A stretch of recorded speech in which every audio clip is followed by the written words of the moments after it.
In this video, we will learn how to review a sales order and approve it. Let's start the tutorial.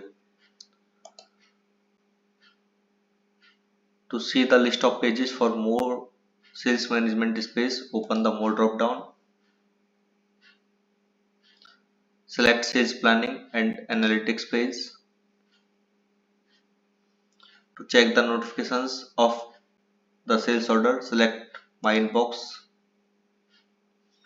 Select the sales order which you want to approve.